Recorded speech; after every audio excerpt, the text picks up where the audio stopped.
The Detroit Pistons, once a respected franchise known for success within the NBA, owning 3 championships and beating some of the best players of all time to get them, and at one point going to 6 straight conference finals appearances in the 2000s decade, the current state of Detroit basketball is nowhere near where it used to be, and it's been like that for a long time. And as the Detroit Pistons start the NBA season this year, 2-15 and 4 of 37 spanning into last season, the entire NBA community is now taking notice that the Detroit Pistons have been on a consistent downward spiral ever since the remnants of the 2000s Pistons championship squad all got older and left for greener pastures. Since the 2008-2009 season, the Pistons have only been to the playoffs twice and won 0 games in those 2 series, have produced 2 All-Stars, went through 7 NBA head coaches, and the best record they could have produced in this 15-year span was a 41-41 record. In this video, we'll go through every misstep the Detroit Pistons have made since their championship days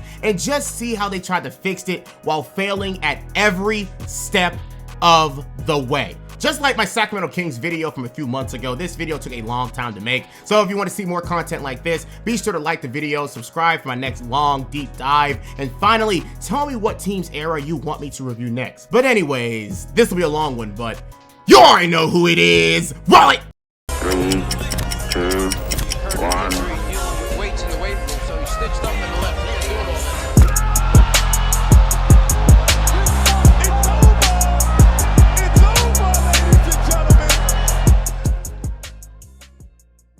The 2008-2009 NBA season had a lot of things that should have shown the Pistons that their glory days are behind them, and it was time to move on from the used-to-be championship core. The year before, of course, the Pistons had made the Eastern Conference Finals with a near 60-win record, and even without the assistance of Hall of Famer and one of the best defensive players of all time, Ben Wallace, who went to Chicago in the offseason. But as they lost to the Boston Celtics in 6 games and watched them win the NBA Finals, I'm sure they believed they could just do it again for a 7th straight conference finals run. But as they fired former coach Flip Saunders, rest in peace, they went and hired the first of 7 coaches to spin on the Pistons coaching carousel, Michael Curry. The man behind the decision at the time was executive and former NBA champion Joe Dumars, and his first decision of many during this depressing era was to fire Flip due to the team, quote, needing a new voice in the locker room, and reports saying that he never truly earned the respect of the players there. Michael Curry was thought to be the next big-time Pistons coach, earning a 3-year deal, and in his introduction press conference meeting, Joe Dumars described Curry as a proven leader throughout his NBA career as a player, administrator, and assistant coach. Given his strong knowledge of the game and tireless work ethic,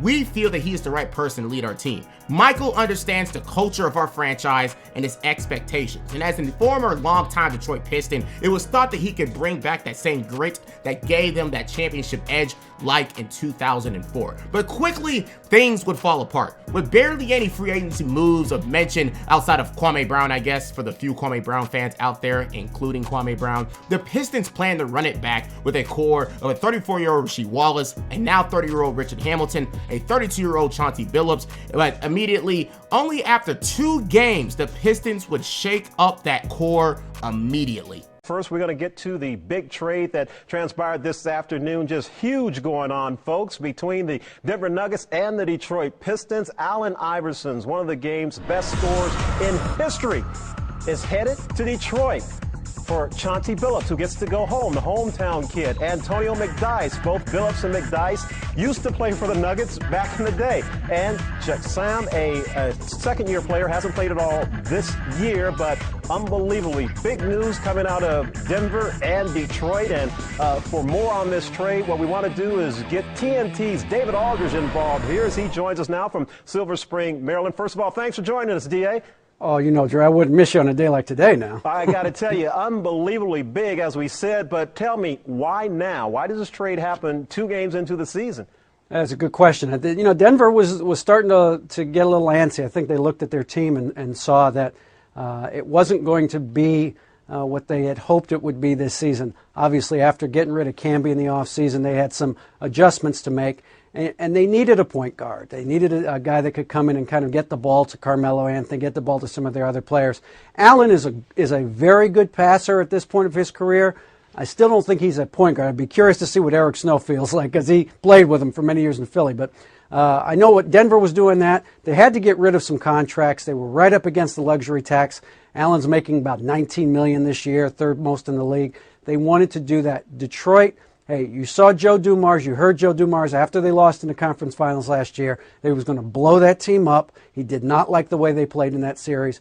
They feel like they needed a shot in the arm. They needed someone to kind of come in and put some energy into that group.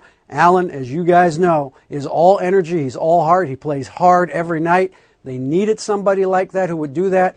No, he's not the best defensive player in the world. That's a team that values defense very much.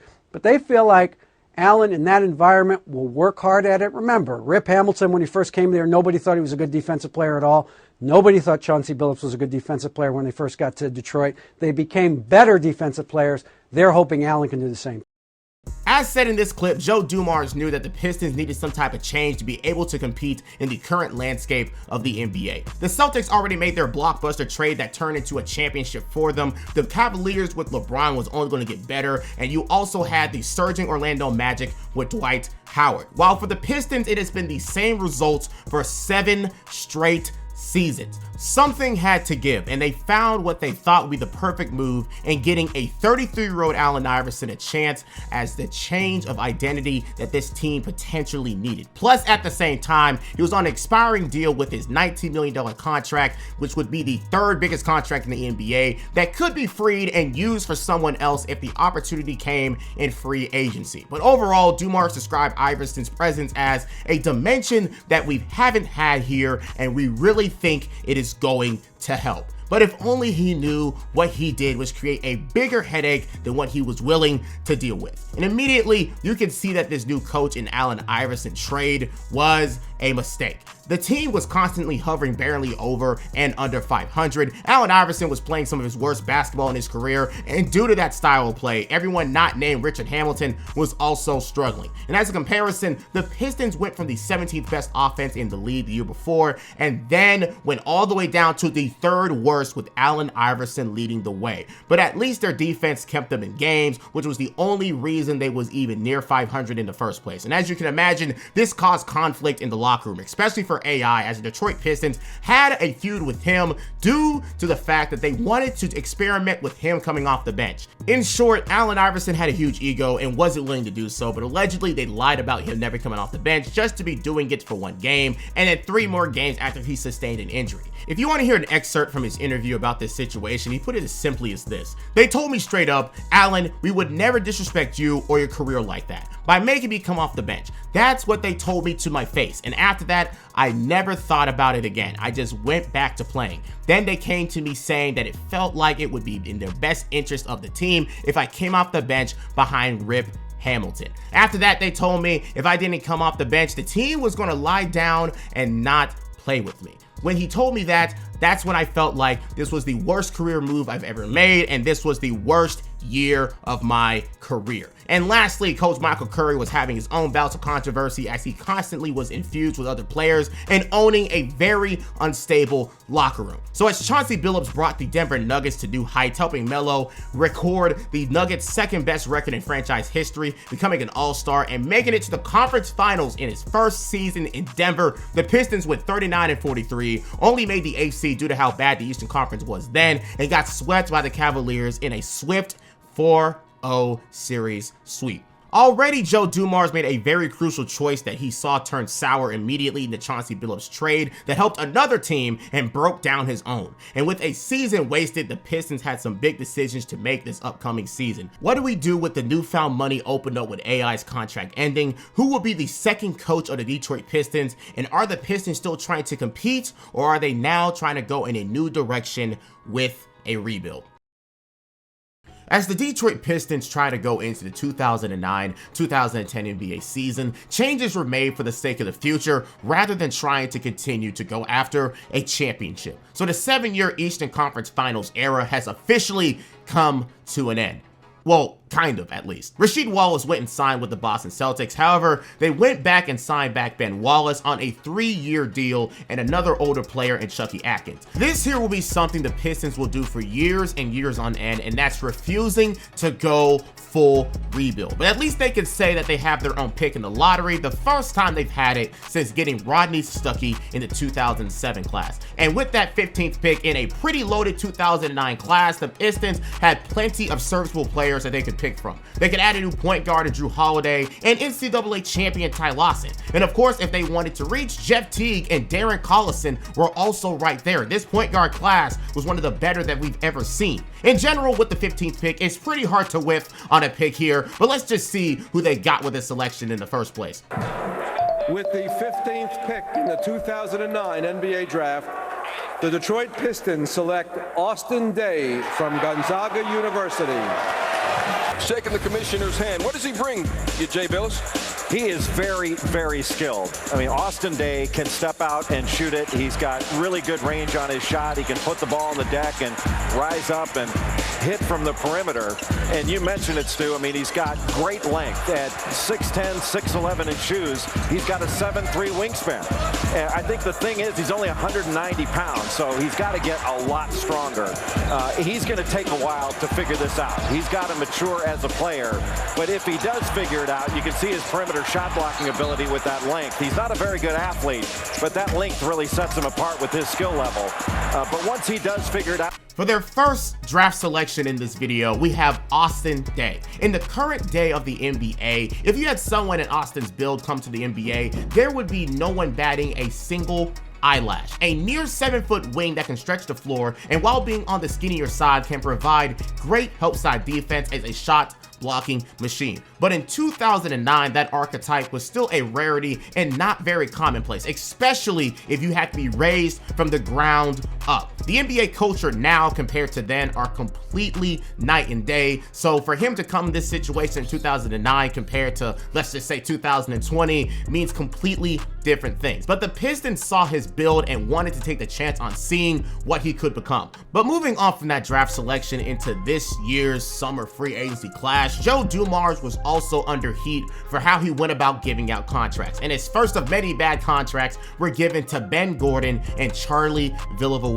The Pistons at the time were in the business of trying to find young, budding talent and give them opportunities in contracts after their rookie extension deals and give them a home as the main players of the franchise, or at least see what they can turn into. So with Ben Gordon getting a 5-year $50 million deal and Charlie getting a 5-year $37 million deal, the project of these two will now be of the interest of the franchise and fan base. And to some, there was optimism. Ben Gordon turned into an efficient 20-point-per-game scorer in Chicago, and Charlie himself found a really good role in Milwaukee, averaging 16 points a game as a big that can stretch the floor. But outside of that, you still had the remnants of the past in Tayshaun Prince, Rip Hamilton, and Ben Wallace now coming back remaining. So maybe the first two guys I mentioned might be used in a trade in a later date, while their value is still high.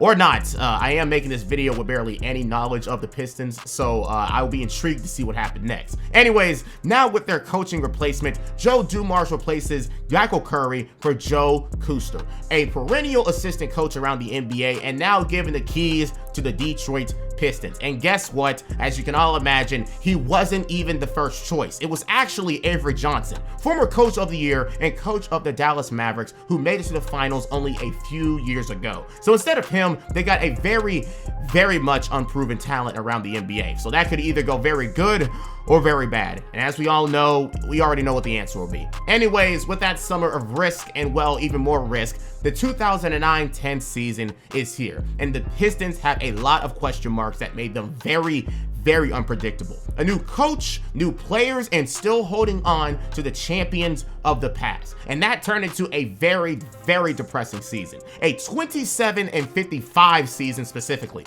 The Pistons that year were full of their main scorers stepping on each other's toes, with a lot of iso ball being bottom 5 in the league in assists, and their main three of Rip Hamilton, Ben Gordon, and Rodney Stuckey all leading the Pistons in scoring. However, none of them doing it efficiently. And as you can imagine, it turned into the Pistons owning the second worst offense in the NBA, only scoring 94 points per game, having the second slowest slowest pace in the league, and now their defensive identity is gone, being bottom 5 in defensive rating. The Detroit Pistons are officially nothing like they used to be and are now on the verge of being a dumpster fire, only 2 years removed from their conference finals appearance. Are there any positives to speak of? I couldn't say so. No trades were made to Richard Hamilton to bring in more youth. The Ben Gordon experiment isn't turning into much at the moment. And once again, the coach is getting nowhere with this squad in the locker room. But hey, they now own a bottom 10 record in the NBA, and they have been blessed with the 7th pick of the 2010 NBA draft. Will this be the start of a bright spot, or will it somehow get even worse?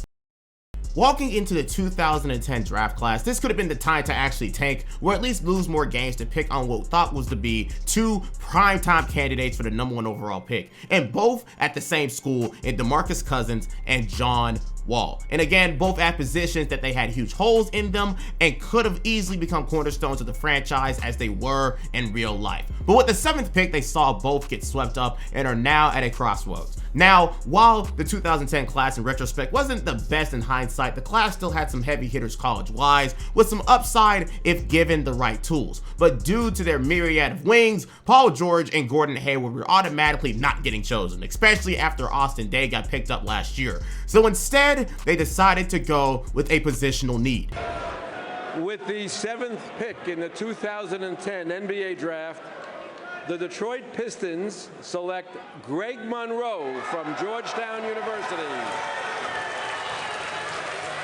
The Georgetown pipeline of bigs goes very deep in its history. Patrick Ewing, Alonzo Mourning, Dikembe Mutombo, and now Greg Monroe. Greg at his time in Georgetown gave scouts a lot to look out as a nimble 6'11" big with a powerful post presence and a new to the big man arsenal, a playmaking gene that allowed him to average nearly 4 assists a game in his sophomore season. When it comes to players in this draft class, I wouldn't consider this pick to be all that bad in hindsight, considering the situation the team was in, as Greg could have done a lot for this team. But as we know, later in his career is when we would know that he was failed as a Piston. Anyways, with this draft completed, the optimism in this franchise is a little bit higher. The Pistons now have their big of the future, so they can finally move on for what is going to be a 36-year-old Ben Wallace. But unlike last year, their summer was rather quiet, with their only signing being, get this, a 31-year-old, way past his prime, Tracy McGrady. Why? Well, I couldn't find any reason specifically, but what I do know is Joe Dumars wasn't addressing the huge hole this team had at the point guard position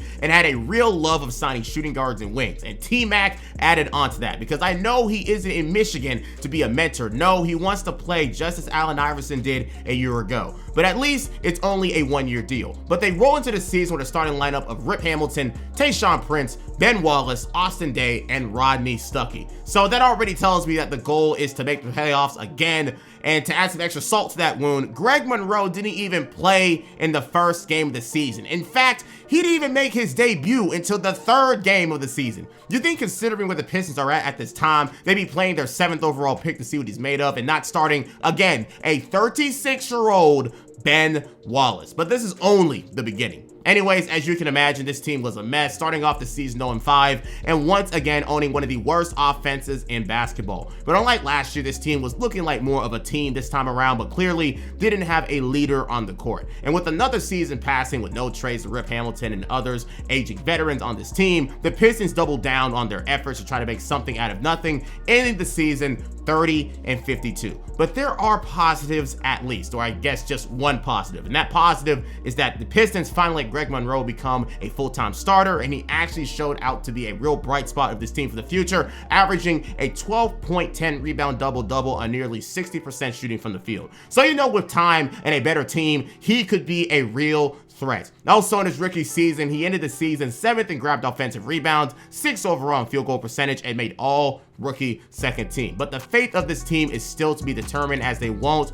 clear this team full of people who need to go elsewhere. But at least there is one change, and that's the firing of coach Joe Kuster after the season ended. And it was due to, once again, having zero chemistry with the players on the team, and so So much drama, and I'm here to tell you about it. He was known to bench players for random reasons in the game, which included a falling out with Rip Hamilton, making him come off the bench for an extended period of time, and sometimes not even playing him at all, giving random player DMPs out of nowhere, and most controversial, after 7 players were late to a shoot-around on February 25th, he punished those players by not playing any of them and running a 6-man rotation versus the 76ers. And as you'd imagine, they lost that game by nearly 20 points. And now we are 0-2 on new coaches, and both of them having a lot of friction with the players. But it can't get any worse than this, hopefully. But all you can hope for is some type of catastrophic change and not the same thing over and over again. The true definition of insanity. And with their 8th overall pick they received in the lottery, the 2011 draft class has a lot of help to be able to put this place somewhere better as a future franchise. After another depressing season with basically no progress, the Pistons find themselves with the 8th pick in the 2011 draft class. And the 2011 class is known as one of the best in the last 20 years, with 7 All-Stars produced and a huge selection of serviceable NBA players. With the main prize in Kyrie Irving, who we all knew would be good as soon as he got drafted, being taken away, you can see the other teams going down this list either whiffing or getting a role player. So the Pistons were in prime position to pick up someone great. In hindsight, obviously not at the time immediately. But just like last time, they go with another positional need. With the 8th pick in the 2011 NBA draft, the Detroit Pistons select Brandon Knight from the University of Kentucky.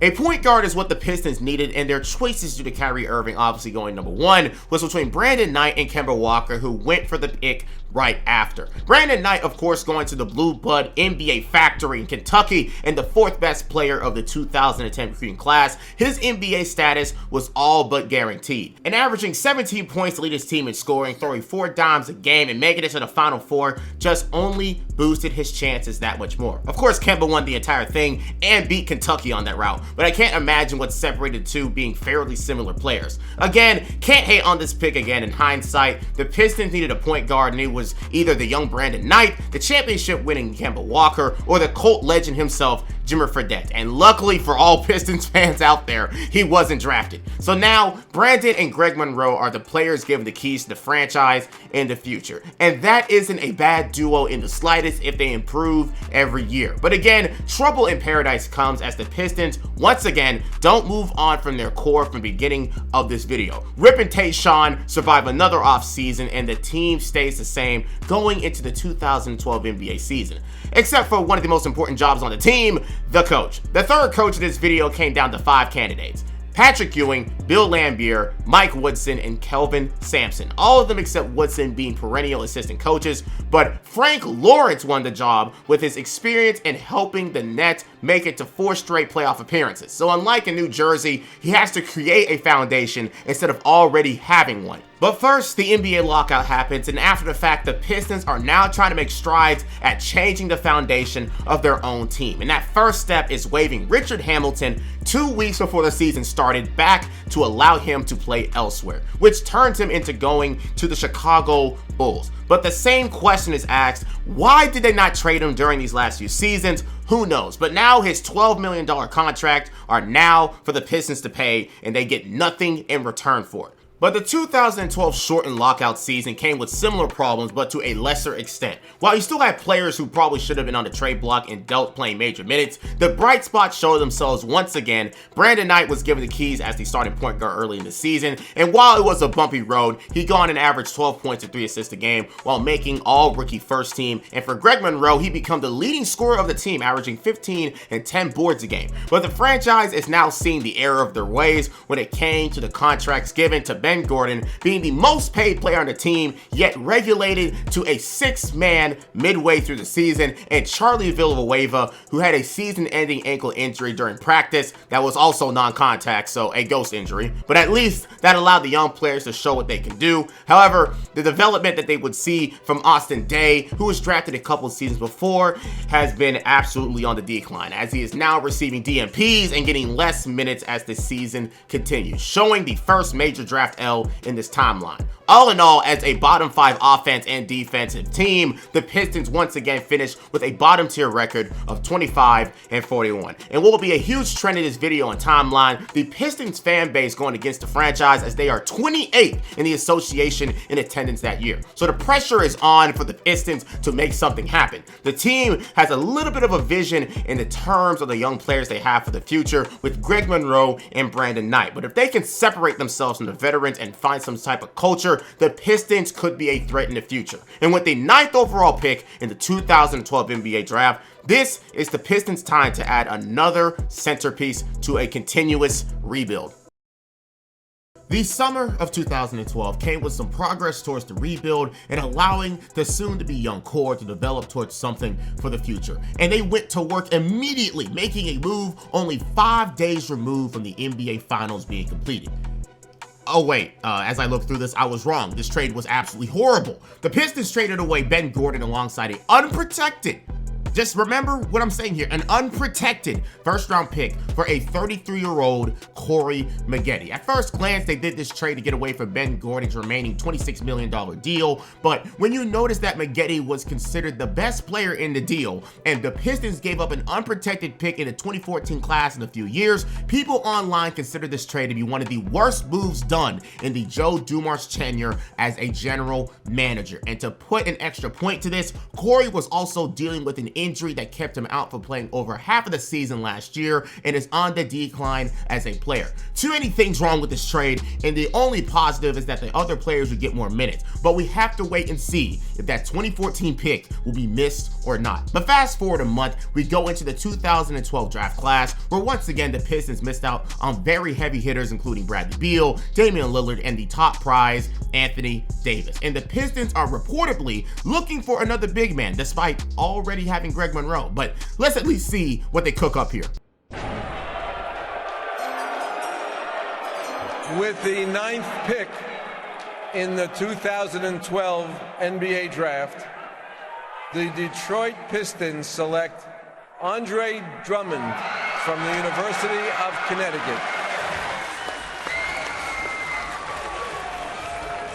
The Pistons have selected the 19-year-old big man from Connecticut, Andre Drummond, and his game at UConn showed a lot of upside as a bruising, strong, athletic, and very active big man known for taking up space, grabbing boards, and being a very adept shot blocker. But the things people still wonder was why they picked him up despite already having Greg Monroe. Well, it's because the Pistons planned on making Greg a power forward to make use of his offensive skill set and to actually get some rim protection in the paint. And considering it was the early 2010s, having him at the power forward position wasn't exactly the worst idea in the world. So this pick was talked about as a steal at the 9th selection, and another component of the rebuild has been added with their now front court complete and their point guard of the future all coming along from the last 3 draft classes. With another summer of, no free agency signings unless you consider Johnny Flynn to be a big-time free agent acquisition, the Pistons roll into next season with a brand new starting lineup of Rodney Stuckey, Brandon Knight, Tayshaun Prince, Jason Maxiell, and Greg Monroe. A mix of veterans and young players trying to coexist and make some sort of progress. But as the Pistons would start this 2013 campaign 0-8, the NBA world knew this was going to be a long season for the Motor City.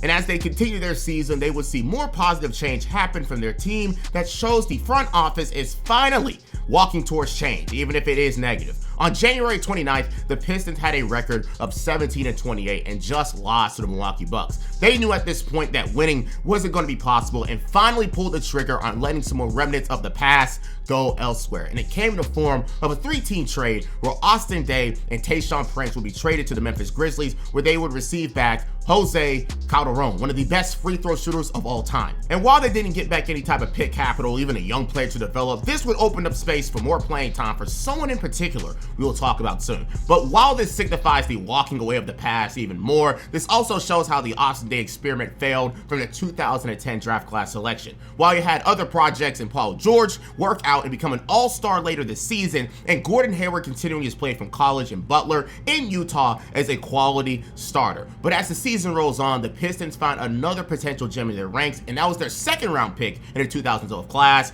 Chris Middleton, a 3-year college player from Texas A&M, who finally got his time to play with Austin and Tayshaun being traded. And while he only played under 20 minutes a game during this time, there are flashes of what could be a good NBA player there. But the Pistons would end their season with a record of 29-53. But did this come with any type of strides in anyone's game or any breakout in general? When you look down the stat sheet, the answer is no. Greg Monroe's offensive role changed from the year before, and while he had a career year points-wise, his efficiency dipped from the year before, now shooting under 50% as a center. Brandon Knight basically had the same year as last year, but that was to be expected because he had the same exact role as the year before. And while Andre Drummond didn't get many minutes as a starter, you could tell already with more time, Andre would be a force in the paint. But in short, the Pistons stayed the exact same at this point, while not really making much progress, at least anything of note. And guess what? It turned into another firing to their third head coach in Lawrence Frank, their third coach in 6 years. So going into the summer, what is the Pistons supposed to do? The state of Detroit basketball stays in a continuous limbo of losing, no progress from their young players, and a new coach every 2 years. And with the 2013 class coming up to look like one of the weakest in a long time, their 8th pick can only do so much for them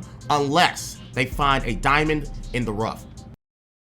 The Detroit Pistons fan base described the 2013 offseason to be a true low point when it comes down to just how Joe Dumars would ruin this team into the ground and further set this team into a deep pit. But let's go in order. Again, the 2013 NBA draft class going in was known as one of the weakest class of all time. And it's funny how people knew it would be then, and even a decade later, that sentiment still remains the same. But the Pistons had the 8th pick in that class, and just like everyone else, had zero idea who to draft. And to drive this point home, let me read you a list of players who worked out for the Pistons, or at least ones you would know. Mike Muscala, Dennis Schroeder, Isaiah Cannon, Kentavious Caldwell-Pope, Victor Oladipo, Alan Crabb, Ben McLemore, Andre Roberson, Otto Porter, Rudy Gobert, Shabazz Muhammad, and Solomon Hill. All guys that they were thinking about drafting with that 8th pick. Now, again, what direction do they go towards in this historically weak class?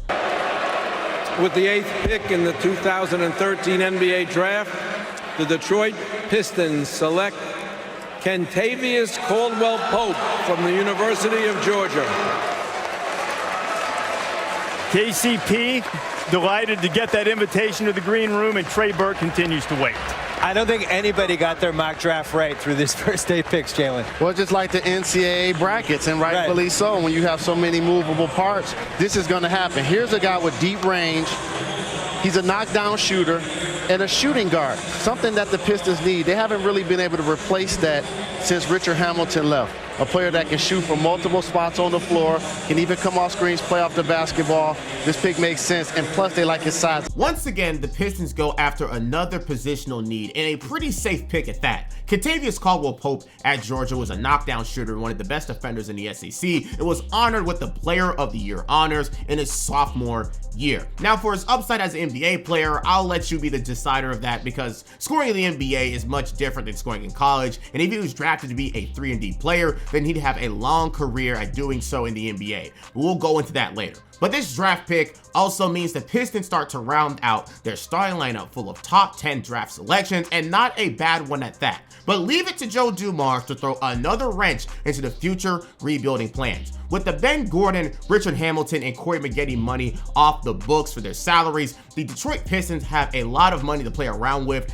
trying to lure someone to go to Detroit, Michigan. Now, you think it would be safe to just save that money for a big-time player and not rush things, but Joe Dumars wasn't into a rebuild. So on July 10th, the Detroit Pistons signed Josh Smith to a 4-year, $54 million deal. And there was a lot of wrong here with that move. First off, once again, the Pistons are trying to throw shit at the wall and see what sticks. Ben Gordon didn't work, Charlie Villanueva didn't work, and now for the 3rd time, you sign another player who, while established, doesn't fit this team's timeline. Another thing wrong here is the fact that for his whole career, Josh Smith has been known to have success come at the power forward position and off the ball. But with the Pistons, he creates a log jam with Andre Drummond and Greg Monroe. So someone is getting screwed in this situation. And lastly, if your best player is Josh Smith, are you really expecting to win games in the Eastern Conference? But it doesn't end there. Joe Dumars described going after Josh Smith in his ESPN article, "I was selling.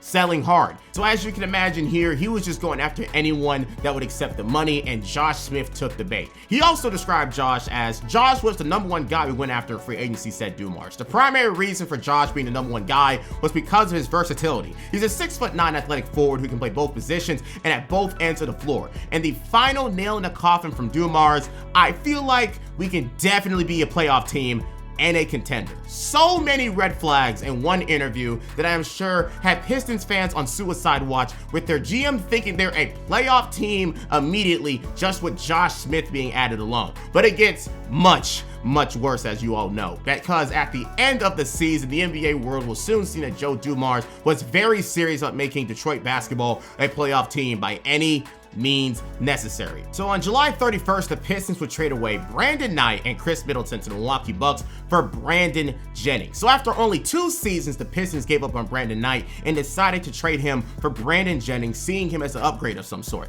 And sorry to break it to any Brandon Jennings fans out there, but even though he scored 55 points in his 7th ever game, Brandon has a career led by inefficient guard players to score, and you're trading away a player who hasn't even given his best opportunity yet for, again, Brandon Jennings. So after a span of a month, we go from a young tanking team to a team looking to make the playoffs, again with Brandon Jennings and Josh Smith leading the way. But we still have to see who is coaching the team. Well, that job goes to Hall of Famer and former coach Maurice Cheeks. His job, providing some long-needed stability to a newly created team, and of course, attempting a playoff bout with 2 new players who have absolutely no reason being the top players of an NBA team. And after a long offseason and Chauncey Billups coming back to the team at 37 years old, the Pistons roll out a day 1 lineup of Chauncey Billups, Will Bynum, Josh Smith, Greg Monroe, and Andre Drummond. And yes, you heard that right. Josh Smith is playing the small forward position, the position he played when he first came to the NBA, with some of the worst spacing in the NBA, considering that he is mainly an inside threat. This is what Pistons fans feared, knowing it would be hard for the front court to coexist with no spacing for any people on the team. But as they won their first game of the season, you could argue that that was the highlight of the season, because this team was a mess from all angles. First, let's start with the new acquisitions. As expected, the Brandon Jennings and Josh Smith duo turned into a huge bust. Brandon would finish his 5th season in the NBA with one of the worst volume shooting splits that you would see in the NBA that season, scoring 15 points per game on 37% from the field and a career low 75% from the free throw line. While Brandon Knight, it's going to get very confusing saying Brandon over and over again. While Brandon Knight in Milwaukee enjoyed a career year from all angles, already making the trade look horrible immediately, even though, again, the Milwaukee Bucks finished worse as a team. Also, their former 2nd round pick in Chris Middleton would himself enjoy a bigger role that showed him to be a diamond in the rough they needed, scoring efficiently and being a 40% knockdown 3-point shooter. So while the Bucks got 2 improving young players, the Pistons got a depreciating asset in return. And for Josh Smith, his first season would also come with a lot of frustration, posting a career low efficiency-wise due to the position change and terrible spacing he was provided. Even though he stayed a defensive monster he's always been, game planning for him turned into a cakewalk while he was on the offensive end. And with these 2 moves, the Pistons, as a reward, earned the exact same record as last year, 29-52. But one positive did come out of this. Andre Drummond's 2nd season showed a lot to be desired as the top offensive rebounder in the NBA in only his sophomore year. He was also placed 2nd in the NBA in rebounds per game, and as an inside threat, he was automatic, scoring at a 63% clip, which made him the 2nd in the NBA in that stat. While the team crashed and burned trying to compete too fast in the worst way possible, the Pistons at least knew they had something in Drummond. But again, a 29-52 season was not what Joe Dumars had in mind, and after 5 straight seasons of not making the playoffs, Joe Dumars has officially stepped down as the team's GM. And alongside that, team owner Tom Gores decided to also give them Maurice Cheeks at the same time, which made for one of the quickest coach firings of all time in sports. So you can really consider this season to be a low point of this video. Even though they never really made it anywhere far, now going away from their 5th coach in 6 seasons. Their GM leaving, and again, no direction at all. So now it is up to the owner to make something happen from scratch, having to deal with 2 net negatives in Josh Smith and Brandon Jennings, and trying to see if this team could go in any type of direction. I guess you could say at the bottom there's only up, but with this team, there is always a chance that they can dig deeper in this hole somehow. When you fire your coach, the first course of action always is to find a new head coach. And instead of waiting until the summer, Tom Gores and the Detroit Pistons went hunting for a head coach during the playoffs. And they found their main guy. And that guy was former Magic coach Stan Van Gundy. As we all know, Stan was known as the man who slightly revolutionized the NBA plays now with his philosophy of three-point shooters surrounding a very dominant big man, amongst other things. But the main struggle to sign him came from how the Golden State Warriors were looking to take him on as their top prospect after the Mark Jackson days. But with the Pistons succeeding in that bidding war with a 5-year, $35 million deal, Stan would be both the coach and the president of basketball operations going forward. Gores would go on and say, Stan is much more than just a great coach. He's a great leader. What I'm most excited about is how Stan can help us shape the franchise and instill what it means to be the best. He's also a great communicator. My time with Stan has convinced me that he will bring our players, team, and community to a very proud place. And as his assignment, just like the coach before him, will be very hard, if not harder, to achieve. But with the power he now has, legitimately everything is going to be his responsibility, and he wouldn't take this job without knowing what would come of it. His first move to bring in Jeff Bauer as the team's GM, a former coach and a longtime GM for, at the time, the New Orleans Pelicans. Not much to say here since, Stan Van Gundy makes the final decisions, but just had to add that here just for the information's sake. Anyways, due to Joe Dumars trading away their first-round pick for the 2014 NBA draft, which was placed at 8th to the Charlotte Hornets, that day they missed out on many serviceable players for their franchise. But while most of the All-Stars were already taken at the time, they had the opportunity to take Zach LaVine, TJ Warren, and a few other players who are doing decently in the league to this day. But luckily, the Charlotte Hornets took Noah Vonleh, who as of right now is out of the league. But Stan Van Gundy and the Pistons were pretty busy in this year's free agency class, signing a mix of young and old players, with their main acquisition being a 5th-year Jody Meeks, who came off a break-off year with the Lakers and brought him to a very team-friendly 3-year, $18 million deal. And finally, before the season started, trading Will Bynum, a longtime Piston, away to the Celtics for Joel Anthony. But as the season started, Stan Van Gundy had a day one lineup of Brandon Jennings, KCP, Kyle Singler, Josh Smith, and Andre Drummond. So as you can see, Greg Monroe was finally being disregarded due to Joe Dumars' mistake of signing Josh Smith only a year ago.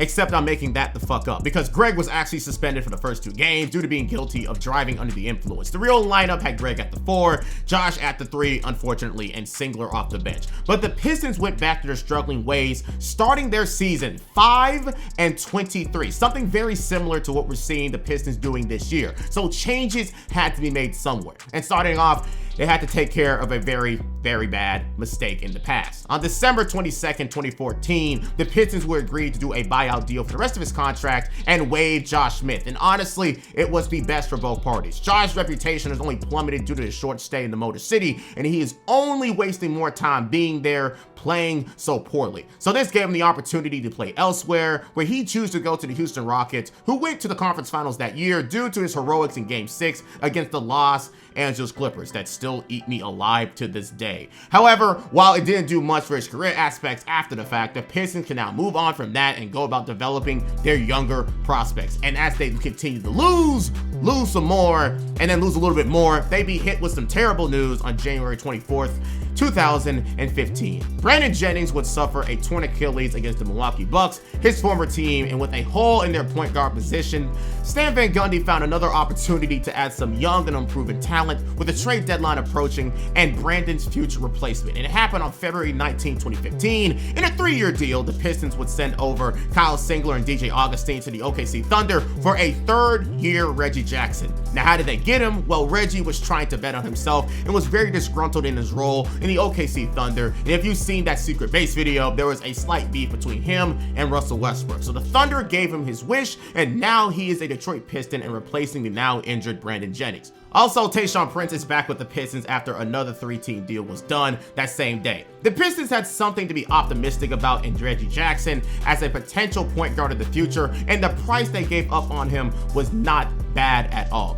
For the first time in a long time, the Pistons made a net positive move for their future timeline and was willing to bet on Reggie's chip on his shoulder to help rebuild the Pistons. However, while the Pistons ended their season 32-50, there are many positives to name. Firstly, in Stan Van Gundy's first season as a coach, while rather underwhelming, this 32-50 season was their best season since the 2009-10 season and showed that Stan Van Gundy knew what he was doing and will need some more time to make this rebuild happen. Second, while only a small sample size, the Reggie Jackson gamble is turning heads immediately as he averaged 17 points and 9 assists a game in only a 27-game showing as a Piston. Some of the best numbers they get from a guard since forever, as a breath of fresh air for Pistons fans everywhere, as the narrative being that the Thunder truly kept him back and this trade was fully in the Pistons' favor. And lastly, the big man duo of Andre Drummond and Greg Monroe was truly finding chemistry with each other as they both combined for 29 points and 23 rebounds a game as a duo, serving as the second and third scorers of the team. This team may be rough around the edges and still got some work to do, but the Pistons got some year-to-year potential to keep improving with the right moves and the coaching genius of Stan Van Gundy. Possibly the best thing that has ever happened to the Motor City in a while. And now, in the 2015 draft class and their 8th pick overall, it is time to once again to see if they can add another piece to this rebuilding puzzle with a draft pick that'll serve as the right piece. The offices of Stan Van Gundy and the Detroit Pistons never stayed quiet as the Pistons were busy in the summer of the 2015 season making moves. And it seems that Stan's main mission was to emulate his success with the Magic, but with his new team. That was hinted with his first move of the summer, trading veterans Caron Butler and Sean Williams with sharpshooter Ersan Ilyasova, who shot at a near 40% clip on 3 attempts per game for the Milwaukee Bucks. And as the 2015 draft came through, we all knew this draft as a potential hit from a lot of players coming in. Unfortunately, the Pistons only had the 8th pick, so if they were to hit on someone, it would have to be in the second half of the lottery. And with 51 reported workouts, the Pistons really weighed their options. Once again, let me read some names: Frank Kaminsky, Miles Turner, Devin Booker, Kelly Oubre Jr., Justice Winslow, Sam Decker, Kevon Looney, Bobby Portis, and Stanley Johnson. But as the story goes, they decided with one person at the 8th pick. With the 8th pick in the 2015 NBA Draft, the Detroit Pistons select Stanley Johnson from the University of Arizona. With a very important pick that will go towards this long rebuild and a growing team, the Pistons go with another positional need in the small forward position as they traded away Josh Smith and former starter Kyle Singler. But Stanley Johnson was chosen, the standout freshman from Arizona with an all-around game and a very strong frame already being built for the NBA according to scouts. At Arizona, he averaged a very modest 13 points and 6 rebounds with a steal and a half a game and showed a knack for scoring in transition, taking contact, and having a serviceable three-pointer. He had the potential to be an all-around threat with time, according to some scouts, and Stan Van Gundy shared that same thought. Quote, "We needed a little more physicality, guys that would get into people," Van Gundy said. "I think he's got the chance to be a very, very, very good defender. I think he's the kind of guy that will not back away, even as a rookie. I couldn't like his personality and the way he approaches the game more than I do." But while he gave him his praises, he even knew that Stanley would be a work in progress, also saying, quote, "I think Stanley's going to be a really good shooter," Van Gundy said. "He's going to evolve. It's going to take some time. There's a few corrections that we need to make, but when you look at his release and the rotation on the ball, and the most important thing, the fact that it actually goes in at a pretty good percentage, he's a pretty good shooter." But as the draft dies down, the work in the GM offices continue, trading a second-round pick in 2020 for Reggie Bullock, Danny Granger, and a former lottery pick in 2011, Marcus Morris. And now the main story of the summer for the Pistons, the Greg Monroe situation. Ever since his touchdown in Detroit in 2010, Greg Monroe was never truly treated as the main component for the Pistons, at least from the aspect of knowing that he would be a continuous part of their future. So after his rookie deal term ended, it is now time for his first big extension, his rookie extension. But also, on his end, he was tired of being in a losing culture and wanted a change. So he went throughout that last year not accepting any type of extension talks from the Pistons and accepted his qualifying offer to then become a unrestricted free agent. And from there, the Milwaukee Bucks gave him a 3-year, $51 million deal worth $17 million a year. So just like that, the Pistons lost one of the best young paint scorers in the NBA and their second leading scorer last year. But as he leaves, it just gives someone else an opportunity to grow. but more on that later. But with Reggie Jackson being signed to his first deal with the Pistons, 5 years and $80 million, the 2015-16 NBA season arrived, and the Pistons were considered an NBA underdog. Instead of a laughingstock meant to be mocked and an example of what not to do as a franchise, after only a year, the Pistons are now considered up and coming. With a duo of Reggie Jackson and Andre Drummond being their 1-2 punch, role players galore, and a rookie with potential, the Pistons were for the first time in a long time a team to take seriously. Obviously not contenders, but in the weak Eastern Conference, some respect had to be given. And with a day one starting lineup of Reggie Jackson, KCP, Marcus Morris, Ersan Ilyasova, and Andre Drummond, you can slowly see Stan Van Gundy's vision coming to fruition. And with a 3-0 record to start the season, the best in this video so far, the Pistons might have gained the game plan that finally needed to make something happen in the coming years. And the news only got better as the season progressed. At the trade deadline, the Pistons were an even 27-27 and also on a 3-game losing skid. And in the strike of GM genius, the Pistons were able to trade for young player Tobias Harris for only the price of their starting power forward Ersan Ilyasova and Brandon Jennings, who was healing from his Achilles injury the year before. Tobias Harris in Orlando was having a down year compared to the year before, where he averaged 17 points per game, and I guess it was safe to say they gave up on him after giving him a 4-year, $64 million contract extension the summer before. But also in other news, the Pistons got their first All-Star representative since the turn of the decade, and that is the rebounding leader of the NBA, Andre Drummond, who averaged 16 points, 14 rebounds with a steal and a block per game, making him one of the premier centers in the league, which isn't saying much if you were watching the NBA at that time, but hey, take advantage of the situation you're given, am I right? But at the same time, while the Pistons are being mid as they could get, this is a huge improvement for their team since the former years we talked about. Reggie Jackson averaged career marks as a scorer with the team, leading them with 18 points per game and 6 assists a game. As mentioned before, Andre Drummond grabbed the most boards in the NBA and the most offensive boards in the league, and now the new acquisitions are also pulling their own weight, making this team better. Marcus Morris, after being thrown in that deal as an afterthought, is averaging 14 points a game, a new career high in starting all 82 games, and Tobias Harris with his new team to end the season averaged 16 points on 47% from the field and 37% from 3, being a huge beneficiary of Stan Van Gundy's space-heavy system, generating open shots. Once again, Stan Van Gundy turned this team into a respectable NBA team in only 1 year and a few trades. And at the end of the season, Andre Drummond, participating in the dunk contest, was awarded with all NBA third-team honors, the first time a Pistons player has earned that since Chauncey Billups in the 2005-2006 season. And the Pistons had a record of 44-38, their best record since the 2007-08 season. And you know what that means. They make the playoffs for the first time since the 2008-2009 season, 7 seasons ago.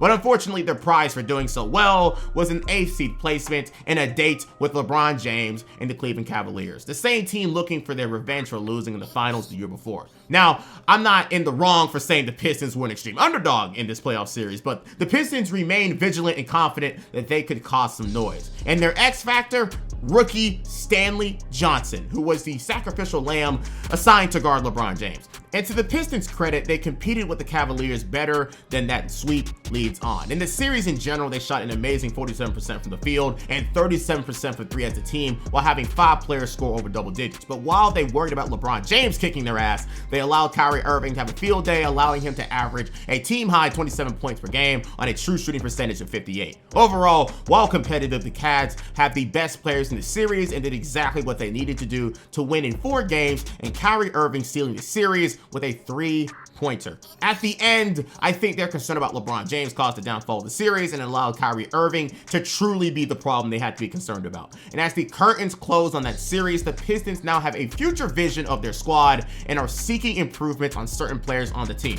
While the conference reigns supreme by LeBron and the Cavaliers, there's plenty of space for the Pistons to make their way up with patience, execution, and improvement. Next year will truly show if they learned anything from this season before and seek to be together and climb their way up the Eastern Conference in the NBA world.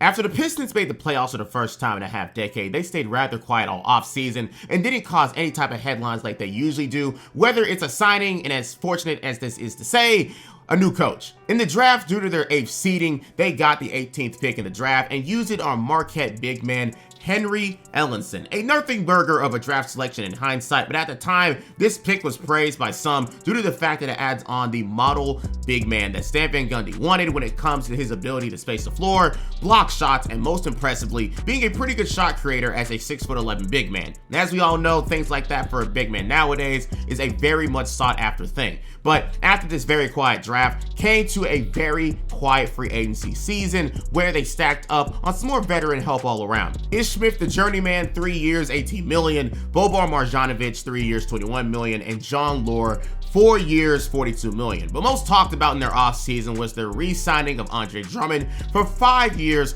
$127 million with a player option at the end. After that, it was time for another season of Detroit basketball, and their starting lineup the same as last year, now with Tobias Harris included at the 4.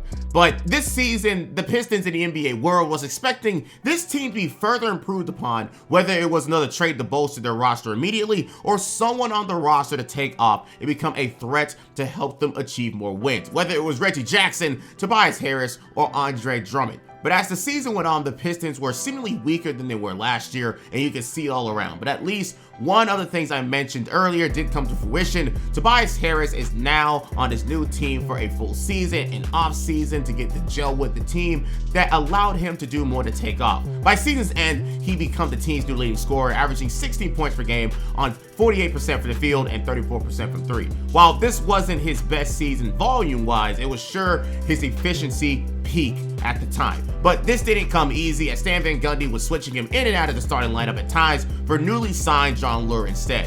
Why? Couldn't tell you. Anyways, the Pistons were not anywhere near as good as they were the year before. Reggie Jackson would miss 30 games due to a back issue, and with that, he had a drop off in his stats, at least in the efficiency department, now looking closer to how Brandon Jennings was only a few seasons ago for the Pistons. Marcus Morris, who was a spark plug for them in the starting lineup, was now inconsistent in his scoring efforts himself, and of course, Andre Drummond, while still leading the NBA in rebounding, is now being shown to not be the most reliable scorer and is limited in his scoring efforts due to that. And lastly, is the further limitation of Stanley Johnson, who went from playing 23 minutes a game in his rookie season to only 17 a night in his second season. And with that comes very little progress in his game and limited trust from the coaching staff. But how can he show what he is made of with no playing time? And it starts to make little sense when the Pistons are losing game after game after game. Speaking of losing, the Pistons did that all year, going 37-45, a 7-game drop-off from the year before, and the 10th seed in the Eastern Conference. But considering how bad the Eastern Conference was at the time,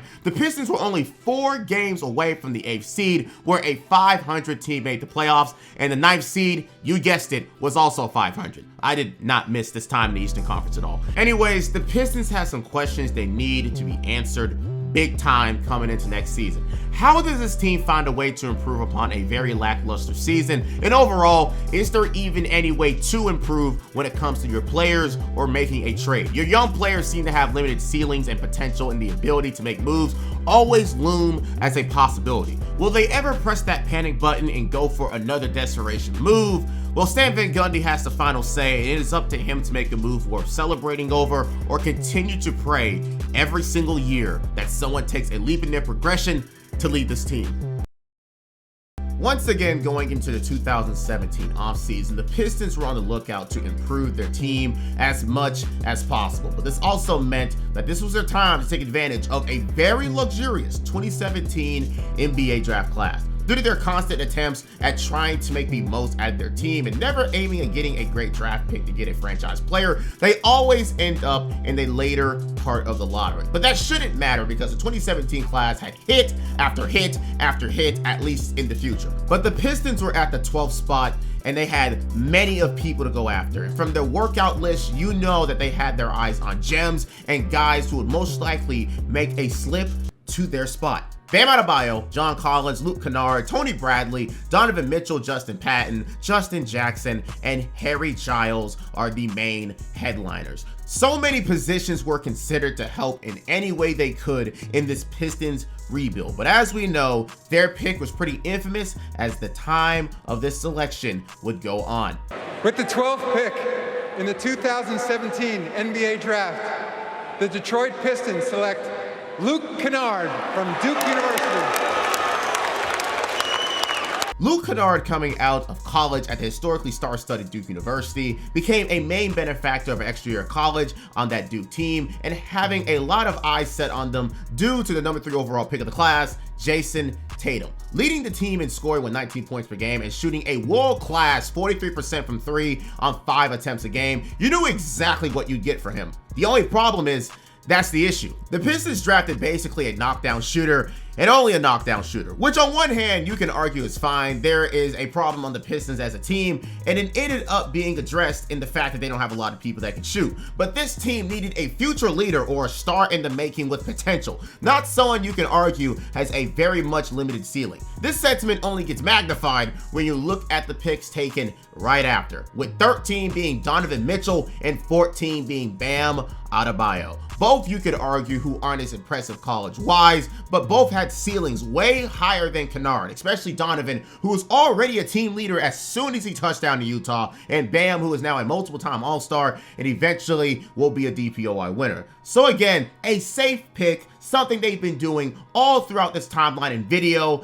but a pick that is also not going to serve for what this team will need as a future team that can contend. But after another relatively dry offseason where the Pistons went about signing shooters and Langston Galloway 3 years $21 million, Anthony Tolliver 1 year $3 million, and Reggie Bullock 2 years $5 million, the roster becomes a bit more like the usual Stan Van Gundy system. To round it out further, Marcus Morris goes back on the road, being traded on July the 7th, 2017 for Avery Bradley and a second round pick in 2019. Avery, of course, showed himself to be a more reliable scorer last year in Boston, a knockdown shooter and one of the best perimeter defenders in the NBA. Well, what does that come at the cost of in the background outside of Marcus Morris? The letting go of Kentavious Caldwell-Pope, who is now the second player who didn't even survive through their rookie extension deal. Now, sure, he wasn't the best offensively like they were hoping for when he was drafted, combining for only 11 points a game on 40% from the field and 33% from 3 and 4 seasons, now making the Avery Bradley swap seem worth it.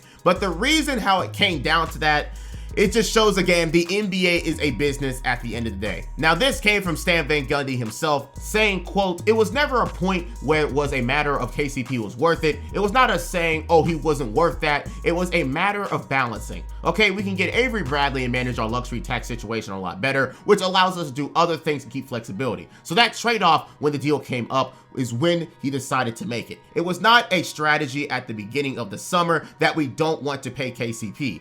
And even though you still didn't pay KCP. So while the Pistons renounced his rights, making him an unrestricted free agent, he signed for a 1-year, $17 million deal with the Los Angeles Lakers. And as we all know, the story goes, now being a 2-time champion for the Lakers and the Nuggets last season. But walking into the 2018 season, the NBA world expected a lot more of the same of the Pistons, a team now more stuck in the middle than ever before, and not in a good way. When I mean middle of the road, I mean they are destined to be the type of team struggling to be over 500 and can't be bad enough to get a top 5 pick. Talented enough to win games, but not talented enough to make the playoffs. This is what you'd call NBA purgatory, and it is not a good place to be as a franchise. But while changes were made, it didn't turn into anything.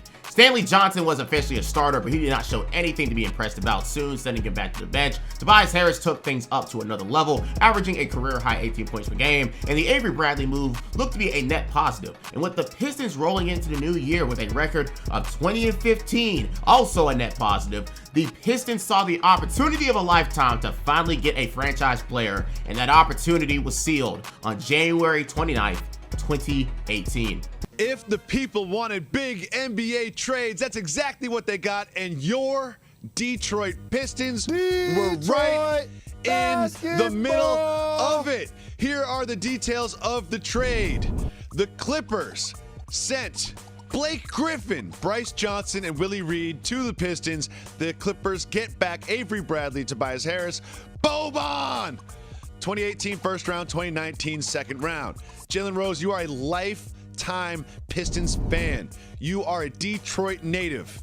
You tell us, as a Pistons fan, not an NBA analyst, how do you feel about the Pistons haul in this trade? Whiteside. So to have two guys that can potentially get you 15 points from Drummond, really good passers at their position, both double-figure rebounds, I think this is going to bolster what they're trying to get accomplished as a playoff run in the East. And lastly, they're both still under contract for multiple years. And when you're a team that doesn't continue to attract marquee free agents and you get to all-star level players that are both under contract for multiple years, it's a good move for my hometown team. Okay, well, certainly in the short term, this isn't exactly going to put them into contention because, as you mentioned, both those players are great passers. They don't really have much to pass to. And you talk about the long term. Blake Griffin in the last 4 years has missed about 1/3 of every game. And how do you feel about them paying this guy who's not always on the floor $39 million in the 2020-21 season? Isn't that concerning a little bit as a Pistons fan? Were the Philadelphia 76ers concerned to give Joel Embiid a max contract? In his fourth season, he hasn't played 82 total games. That doesn't stop people from projecting that Philadelphia is trusting the process and they're going to be the team in the future. Certain players have injury concerns. Blake Griffin is one of those players. But if he is healthy to go along with Andre Drummond, they're going to be a force in the Eastern Conference where usually the best team, like the Greek Freak or like Porzingis, usually has that one guy up front that could be dominant, not necessarily two of those level players. We're going to welcome in the guys from First Take with more. We got the Pistons entering the day as the first team out of the playoffs. 2.5 games behind the Sixers for that last playoff spot. Makes you wonder now that Blake is in the Eastern Conference, what does that mean for Detroit's chances in the East? So, Stephen A., that's my question to you. Pistons with Blake, what does that mean for their chances in the East? Well, it improves their chances from the standpoint that if you're Washington, you're Indiana, you're the Philadelphia 76ers, here come the Detroit Pistons, because Blake Griffin with Andre Drummond in the East with Reggie Jackson still there, Ish Smith and those guys, they can do some damage. Stan Van Gundy does know how to coach the game of basketball, although they've lost 9 of their last 10. They could make some noise against the lower tier guys within the Eastern Conference. So in that regard, it makes a difference. But as it pertains to the Cleveland Cavaliers or even the Boston Celtics or Toronto Raptors to a lesser degree, I would tell you that there's caution that needs to be brought to the equation there. Blake Griffin is a plus, more of a plus in the East than he was in the West, but it's still not going to make that huge of a difference in my estimation. It'll make a difference in the East going forward if it's handled correctly and Blake stays healthy. This year, it doesn't mean much. There's a lot of hand-wringing about the fact that the spacing is even worse now for the Pistons. And what are they doing? And sure, all that's true, but you can overthink these things. In the NBA, the main thing is to get one of those guys, one of those different kind of talents. And in Blake, if he's not that, he's the next thing to it. And I think he is that. He's a 4.5 star player out of 5. And the most important thing is you saw with the Rockets, even with Harden and Chris Paul, just get those guys. Figure it out later.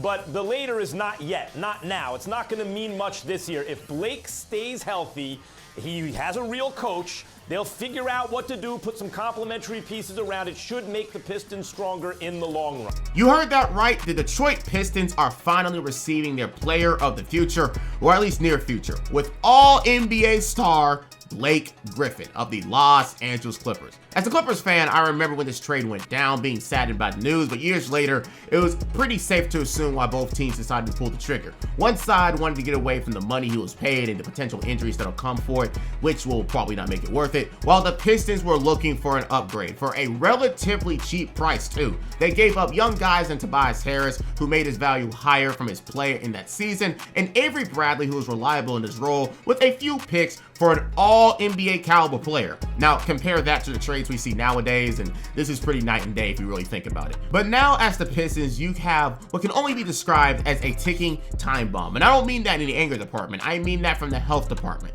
As said, in his last few years, he's only been healthy for 2/3 of them, and he will only get older, which will only magnify those injury troubles that he had when he was younger. And now you also have to see if the duo of himself and Andre Drummond can be worked upon also. But if Stan Van Gundy wanted Blake and got him, then I'm sure he knew exactly what he was getting into and was willing to try to make this work. And guess what? The Pistons in the Blake Griffin era started off 5-0, beating the teams like the Cavaliers with LeBron James, the Miami Heat, and the Portland Trail Blazers. So potential was definitely there. But the main question is Blake Griffin a guy you can win a championship with as your main player? And is this Piston roster even competent enough to win enough playoff games, let alone even make the playoffs? The Pistons Pistons, after this trade, ended the season 17-17, and Blake Griffin still has some learning to do with this team, and you can tell from his numbers in that short stint that there was a gelling period needed to be able to fully maximize his talents. But if the Pistons could just add the right pieces around the now all-star duo of Andre Drummond, who made it that year, but he was a two-time replacement if I remember correctly, and Blake Griffin,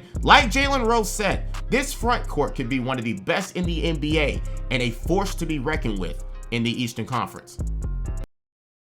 Remember what I said earlier about Stan Van Gundy and the Pistons trying to figure out things together to maximize the potential of Blake Griffin being in Detroit? Well, guess what? He was relieved of both coaching and basketball operation duties on May 7th, 2018. Once again, the NBA world were back to scratching their heads, seeing how Stan Van Gundy did everything in his power to improve their team to the best of his abilities, and to his credit, he did, bringing them back to the playoffs for the first time in years, slowly creating his system that worked from Orlando, but now in Detroit, and now trading for Blake Griffin to be able to finish this plan quicker than expected. But in a press release, owner Tom Gores was quoted to say, "I am grateful for Stan for everything he's done for the Pistons and the city of Detroit.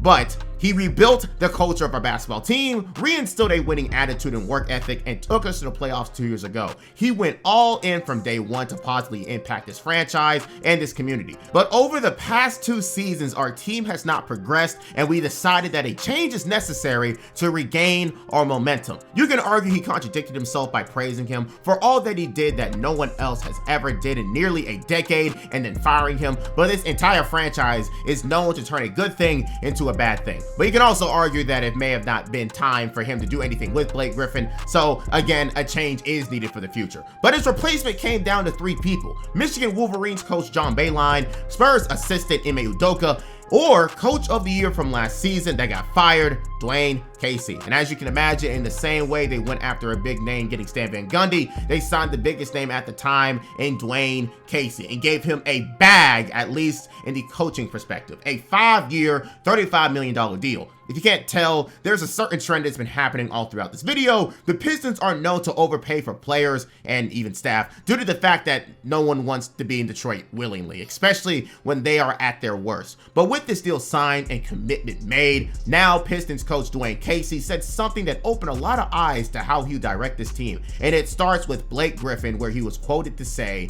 "We're going to empower him to expand his game. A lot like DeMar DeRozan in Toronto. Expand his game out to the three-point line, have some point forward responsibilities with the basketball out on the floor, bringing it down. Because he's more than just a back down post-up player." And of course, while I as a Clippers fan already knew that, people originally saw this as Casey blowing smoke and thinking too grandiose for an injury-prone player like Blake Griffin. But with a relatively quiet summer with very low-key signings all over and drafting some guy named Bruce Brown in the 2018 class due to them trading their first-round pick earlier in this video to the Clippers, there weren't much to talk about as the season came closer. The main question once again was, how will Blake Griffin benefit from the guidance of Dwayne Casey?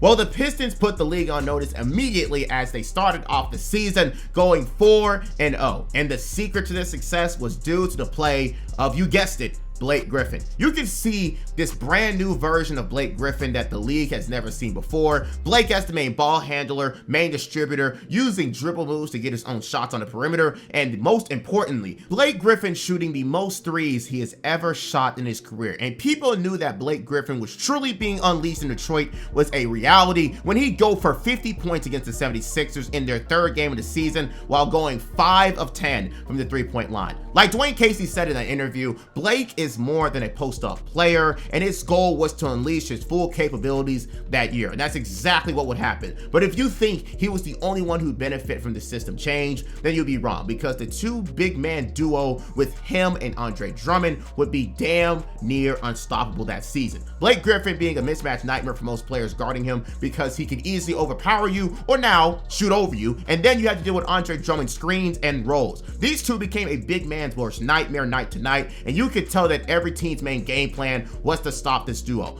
But there did remain problems on the team that did make them susceptible to losing. Now, they did have a top tier player in Blake Griffin, but their pace this year was ranked 3rd lowest, and with that, their points per game as a team was the 6th lowest. They did excel with a top 10 defense in the league that year, but if they had trouble scoring, it was wraps for them when it came to winning. And outside of the big man duo, Reggie Jackson was back and playing all 82 games that year with decent numbers, and the only players who'd even sniff double digits in that year scoring-wise was the shooters and Wayne Ellington and Reggie Bullock, who would soon be traded later on that season. The team was super one-dimensional in nature, and that was their biggest weakness despite the underdog story they were labeled with. But the good times did continue. Blake Griffin ended up an all-star and averaged a career high in points, assists, and three-point makes, shooting 7 per game on a 36% clip. And finally, for his play, he would earn all NBA third-team honors. But for Andre Drummond on the other side, well, another rebounding trophy. But there was some more interesting and concerning news during this season for the Pistons. On February 7, 2019, another former lottery pick for the Pistons would once again be given up upon and dealt away. Stanley Johnson will be traded to the New Orleans Pelicans in a 3-team deal, once again showing the Pistons are not the best at raising young talent and finding young talent. This time around, Stanley didn't show much to be desired, but Stanley was only given one true season to even show anything as a starter, because in this season for him, he'd only see 20 minutes a night, and it bore absolutely zero fruit for further potential. In return, they get another interesting draft selection in Thon Maker, who asked for a trade from the Milwaukee Bucks due to their, lack of a role. So guess what he got in return in Detroit? The same exact thing, the lack of a role. But overall, the Pistons ended their season 41-41, and it was all due to the same problems I spoke of before, as the Eastern Conference was still not as good outside of the top teams, literally only being 2 games out of the 6th seed. But there is one more problem that soured the fact that the Pistons made the playoffs, and it is Blake Griffin suffering a knee injury at the tail end of the season and would miss the playoffs due to it. So the reward for this great, but, in all reality, mid-season was facing the Milwaukee Bucks with MVP winner Giannis Antetokounmpo. And just like the Cavs series a few years ago, this series was also not much to talk about, losing their first 2 games by a combined 56 points. It was ugly showing in the definition of an NBA TV playoff series, but that's when the Pistons' knight in shining armor rose back up and decided to play on his injured knee. A commendable decision to help defend his team's honor, who desperately needed him, but also a move that might have horrible consequences. And even with Blake Griffin scoring 27 and 23 in games 3 and 4, the Pistons would still end up losing by 16 and 23 points in games 3 and 4. And right after the Pistons lost, the star forward went to get arthroscopic surgery on his knee. But that ends another interesting season with a far more interesting end. While Pistons fans praise Blake for risking his body for an effort that had a very small chance of succeeding, will he be able to keep up the same level of play as he now goes down for his second surgery to his knee in 9 months, especially as he gets older and older? Another year and another lottery pick, this time pushed to its limit, receiving the 15th spot. The 2019 class was considered very much top-heavy, with only Zion Williamson and John Morant being the only guarantees from the likes of scouts. And as teams in front of them stacked up on role plays galore and project efforts, the Detroit Pistons went and took one of the weirdest players drafted in the lottery, and his name was Sekou Doumbouya. Usually I show the draft selection, but I can't find the video this time around. But anyways, you can see where the Pistons are going with this. Sekou, coming into the NBA, is one of the youngest and rawest players in the draft. But at 6'10", 230 pounds, a very willing driver to the basket and ball handler, all scouts could talk about is his high ceiling if you work on his game. And yes, people are also comparing his potential development to someone like a Giannis Antetokounmpo when he came into the league, except he is bigger coming into the NBA. But also something people talked about when it came to this pick was the fact that Sekou is currently not on the Pistons timeline and would not be utilized like he should be if the goal was to develop him on a team looking to make the playoffs again. Oh, and just to mention this also, they also traded away John Lord for Tony Snell and Kevin Porter Jr., which would have been a steal for them, but then traded him 6 days later to the Cavaliers for multiple second-round picks. But the summer for the Pistons was very interesting to say the least, trying to make more pushes to make the playoffs in any way they could afford monetarily, like giving Derrick Rose a 2-year, $15 million deal after his comeback season in Minnesota, and Markieff Morris 1 year, $6.5 million for him. And with Blake Griffin coming back from a successful surgery after the playoffs last season, the Pistons are ready to see if they can take another step forward towards just something.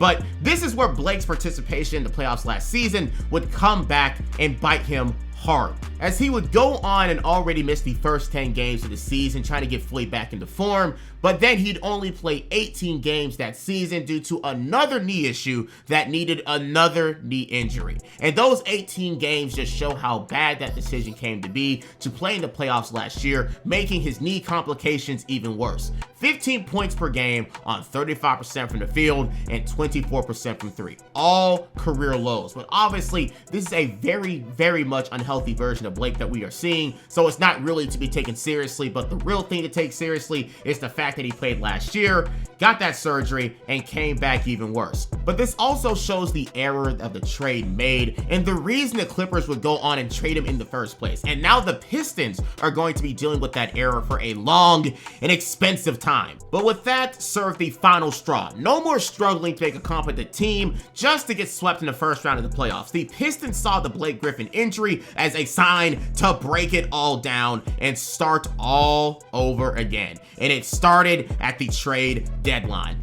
Cleveland finalizing a trade for Detroit's Andre Drummond, according to Woj. And Zach Lowe is with us. He is going to break down for us. This is untenable.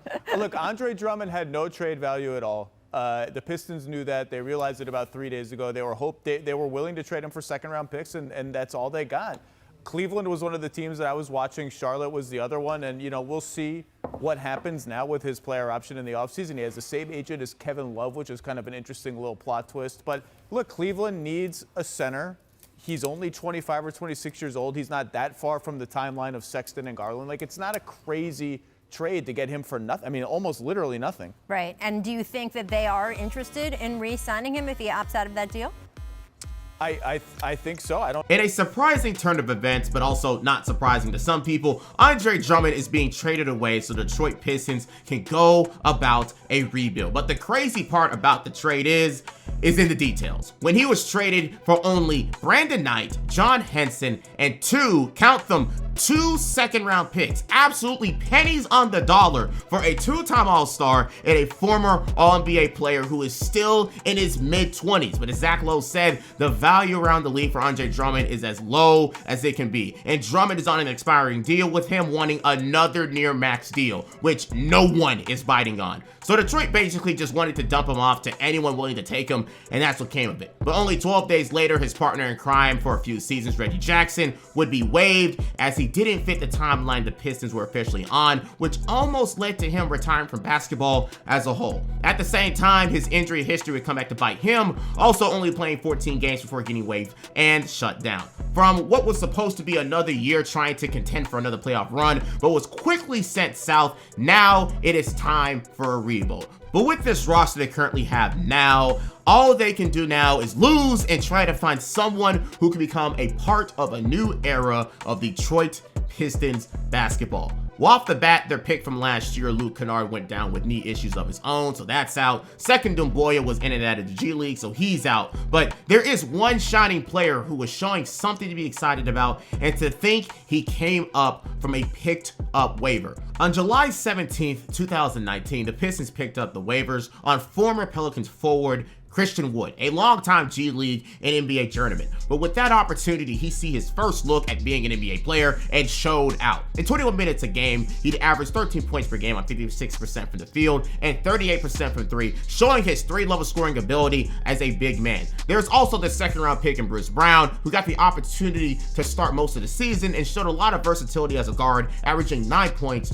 4 assists, and 4 rebounds. But as you can imagine, this season turned out to be very depressing altogether, because again, the goals of this season changed so very, very quickly. So with a 20-46 record in the shortened bubble season, this would account for the lowest point of the Pistons so far, trading away their former franchise player, seeing a trade acquisition flame out only in 1 season to play, and waiving another unsung hero all in 1 calendar season. So now, as the 2020 NBA draft comes up, the Pistons really need to make a miracle happen, or at the bare minimum, a player they can rely on to bring them some type of potential as a franchise player, if not something productive. Changes are going to be made with the Pistons, and it starts with another change, yes, another one, at the general manager position, with a new direction of where this team will go. The man for this job, Troy Weaver, former vice president of basketball operations for the OKC Thunder, and is signed for a 4-year deal. His goal, quote, building this team into a consistent winner and assembling the pieces to compete at a very high level. And with the track record the last GMs had for the Pistons, there will for sure be an interesting journey to be a part of. And his first job, finding gold in the 2020 NBA draft class, and the Pistons made it very clear what they wanted for this class, a point guard. The prospect workout list this time around, well, you could tell they was definitely doubling down on their beliefs. Tyrese Halliburton, Aaron Nesmith, RJ Hampton, Killian Hayes, Kyra Lewis, and LaMelo Ball. But after seeing only LaMelo being taken out of the first 6 players I spoke of, they had a very, very hard decision to settle on. Who would become the new franchise point guard for the Detroit Pistons? Well, we all know the answer to that one, unfortunately. With the 7th pick in the 2020 NBA Draft, the Detroit Pistons select Killian Hayes from Lakeland, Florida. The Pistons have found their point guard of the future, and his name is Killian Hayes. Coming from France and playing in Germany the year before, he was considered a really crafty point guard and with playmaking abilities that could be maximized in a more open and flowing NBA game. And as you can imagine, him already having 2 years of professional service and coming to the NBA at 19 makes him even more valuable as he has more time to tap into that potential. It didn't have to happen that year, but as long as he tapped into it in a couple of years, this pick could look amazing. But again, as we all know, they skipped over a certain Iowa State Cyclone who's currently leading the NBA in assists and leading one of the best offenses in the NBA. But we don't talk about that. We're in the current day. Anyways, if you want a good idea of how highly GM Troy Weaver thought of him, listen to this quote. His comparison for me is a bigger version of Goran Dragic, a crafty lefty who can score at all 3 levels and can see the floor. I think he'll help us right off the bat defensively. For a young player, he has a defensive mindset, and we want to establish a defensive mentality here. So his development will be something to keep marks on his rookie season comes closer. But the Pistons stayed getting things done in the offseason. First off, they traded away Luke Kennard after 3 very short seasons with the team full of injuries, so add him to the very long list of lottery picks that didn't work out, for the services of incoming rookie Saddiq Bey, who was drafted 19th overall. And in the same deal, the promising rookie Bruce Brown was traded to Brooklyn. So in one 3-team trade, they gave up 2 promising NBA players who are leading very good careers on both sides for Saddiq Bey. 2 players who aren't in the league anymore and a few second-round picks. And if that didn't confuse you, then let's add some more confusion to your brain. A free agent on the list of many teams that was highly sought after was the surging Jeremy Grant, who at the time went through 2 straight seasons of his improvement as a 3-and-D wing with the ability to create his own shot. And the Denver Nuggets were willing to throw a big deal to keep him. But Jeremy Grant requested a bigger deal and a bigger role on the Nuggets, which they weren't budging on, considering they just made the Western Conference Finals off of him coming off the bench. So instead, the Pistons saw this opportunity and decided to swoop in and take a chance on the budding Jeremy Grant, who was only 26 at the time, and do a sign and trade for him, giving him a 3-year, $60 million deal. To some people, this was a fair deal considering that he could further improve and be worth more much later, but to others, it was a move that only the Detroit Pistons would pull. And considering if you've been watching this whole video, well, you know they've done pretty similar stuff to this already. But while they were succeeding in getting Jeremy on a deal they thought was fair, there was someone else looking for an even bigger payday, and that was Christian Wood. I could not find online how much money the then 24-year-old Wood wanted, but apparently the deal was so bad that he would ended up being traded to the Houston Rockets in his own sign and trade deal with a 3-year and $41 million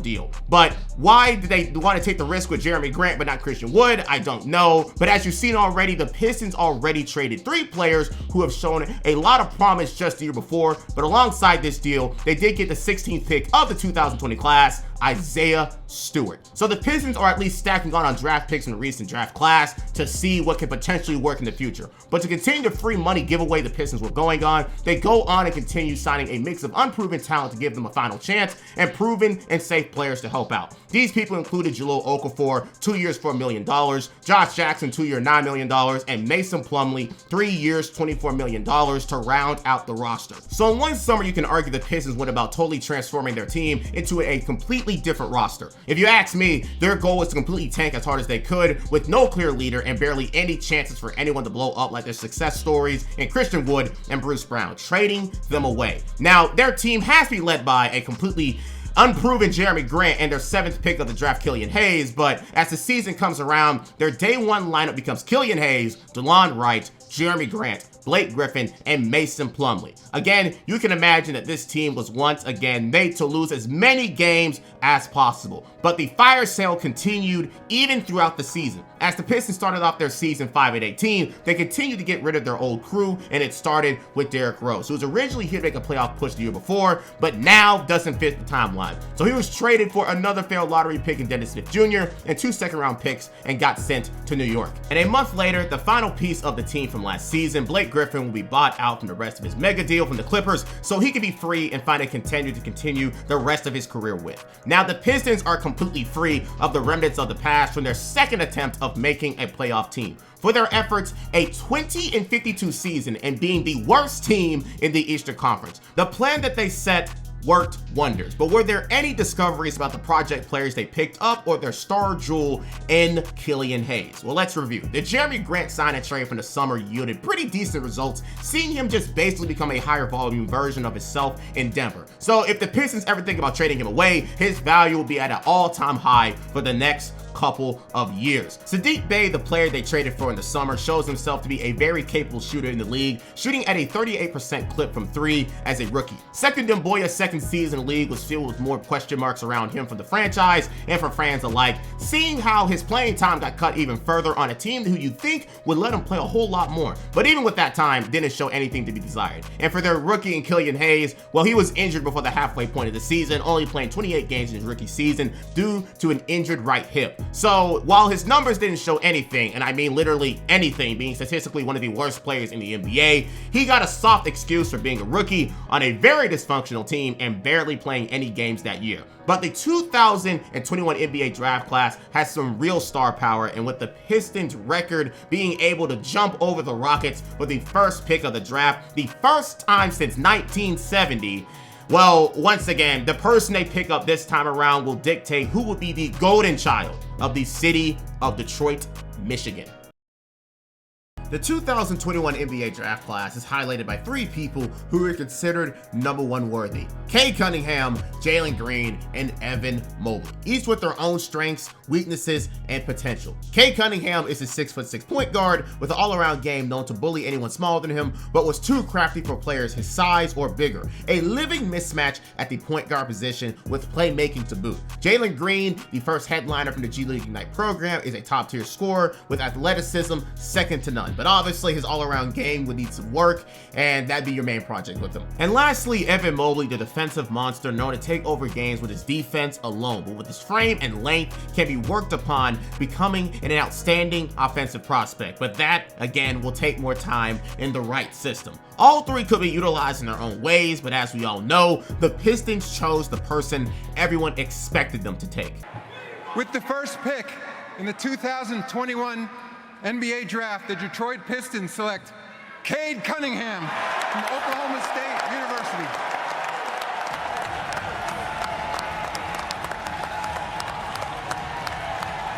Everyone knew it, everyone wanted it, and Cade himself knew it. Cade Cunningham is a Detroit Piston. People raved about what he could be potentially for the Pistons as they and he got better together, as scouts predicted he'd be a perennial all-star and all-NBA player once he got used to the NBA game, and the Pistons eventually get this man some help. The Pistons have now found their golden boy, and it is time to make use of him. But first, it was also time to put some players around him to help him out immediately in some way. Some players meant to be trade bait, and others, well, here for development. Kelly Olynyk, 3 years, $37 million. Trey Lyles, 2 years, $5 million. Corey Joseph, 2 years, $10 million. And Hamidou Diallo, who was traded here last year, was now extended 2 years and $10 million. But once again, we have another failed lottery pick the Pistons fumbled on. It is as expected, Sekou Doumbouya, who was traded alongside Jahlil Okafor for DeAndre Jordan, who was soon bought out, and a few second-round picks. People knew at the 2019 class that he was a shot in the dark and had very little chance of working out, but the Pistons wanted to try and make something work. But at the same time, they didn't really give him too many opportunities to do so, and then saw the errors of their ways and sent him about. Again, they missed out on many prospects who are thriving at the moment and was able to help their teams out immediately from that same class. But as the season came around, Cade Cunningham was healing from an ankle sprain sustained at training camp, and in his first few games, you could tell he really needed to play in the preseason, get a feel of the NBA game, being immediately launched in the regular season with no type of warm-up. But as the season went on, Cade was getting more comfortable as one of the main players of an NBA team, but throughout the season, he had little injury troubles here and there. A full review on his rookie season later though. But for the team overall, it was more of the same old, same old. This year in general, they played 27 players in total and had 17 different people starting a game that season. The Pistons became a rotating door for players to try out and impress the staff to try to get a spot on the team. But as the season continued, the Pistons eyed in on another project and failed lottery pick. On February 10, 2022, the Pistons were a part of a 4-team trade with the Kings, Clippers, and Bucks. But let's focus on the Pistons, obviously, and what they got from it. They traded away Josh Jackson and Trey Lyles to the Sacramento Kings in exchange for the second overall pick of the 2018 class, Marvin Bagley Jr. Once expected to be a premier combo big man, now having a falling out with the Kings, which included his dad getting involved and his talents being questioned at the NBA level, especially defensively. But the Pistons saw an opportunity to get Bagley a new home and get some much more needed help in their front court that lacked a lot of athleticism and size. Like Troy Weaver said, we was going to go after more talent as much as he could, and this trade was considered to be a good move for the fact now in Detroit, Marvin can slow down and try to tap into that potential on a team that wasn't expected to do much, even though the Kings were in that same position. But you know what? I'm just going to stop right there on my head. But again, the Pistons' main goal was to lose anyways and see who could separate themselves as future pieces of a Pistons team. First off, Cade Cunningham's rookie season was a roller coaster ride. Sometimes you see semblance of a genius from his rookie campaign, like his 34-point, 8-rebound, 8-assist, and 4-block game early in the season, but then you would have some horrible games like the very next game after the one I just mentioned, where he went 3 of 17 from the field. The Cade Cunningham experience was one day this guy can be one of the best players in the league to he's too raw and needs time to develop. If you ask me, it was due to a lot of factors outside of his health issues, like how he had some of the worst spacing in the league, and of course the main thing, having a new starting lineup every other game with zero chemistry with his team or even his lineup. There was no way for Cade to get any type of rhythm in those circumstances, but as he finished all rookie first team and got 3rd place in rookie of the year race, people knew with time and of course a better team, he could tap into that potential everyone expected of him. Nothing wrong with an inconsistent rookie year if you can learn from it in the future. And speaking of that, Killian Hayes looked damn near the exact same in his second season as he did in his first. To his credit, he looked to be a good playmaker alongside Cade Cunningham, but his scoring was bottom of the barrel level. Some say he needs more time, some say he's ass, and if you ask me, it's a mix of both. Again, he's playing in a dysfunctional situation himself, just the same as Cade. And as you can tell, it was the same all around. Sadiq Bey's efficiency dropped from the year before, Jeremy Grant see a decrease himself, and the only player who showed some type of potential was Marvin Bagley, who despite having his own health issues, began to flourish in Detroit as a double-double machine as the primary big man once traded there. But the questions keep coming in. Can this team go anywhere at their current state? Because your second year playing Killian Hayes didn't improve, you don't know what your roster is going to look like at any given time with trades and signing happening everywhere, causing for zero cohesion as a unit, and Cade's rookie season was less than stellar for a #1 overall pick. And the final nail in the coffin, the part that sucked the absolute worst, the Pistons got moved back to the 5th pick in the incoming 2022 draft class, just making a bad season even worse, getting punished for their tanking ways. But once again, the draft is another potential opportunity to get some well-needed help, and it was needed all over the roster. So going into next year, could there potentially be any stability to this team, and can the young players get any better at all? You heard me say this plenty of times, but once again, the drafting process for tanking teams is very important when it comes to how a team will progress in the future. We've seen how the Pistons whipped on many draft picks already and how it sets them back an extra year for doing so. But the 2022 class has gems all over, and with the 5th pick, it is pretty hard to miss on what will be an above average, if not a great class in the future. And a list of prospects that worked out for the team show they wanted something major. Dyson Daniels, Benedict Mathurin, Jaden Ivey, Johnny Davis, Keegan Murray, Shadon Sharp, and Blake Wesley. But if you can tell, there is a big trend on who was scouted to potentially be drafted, and the Pistons fans, that concern turned into reality on draft day. With the 5th pick in the 2022 NBA Draft, the Detroit Pistons select Jaden Ivey from Purdue University.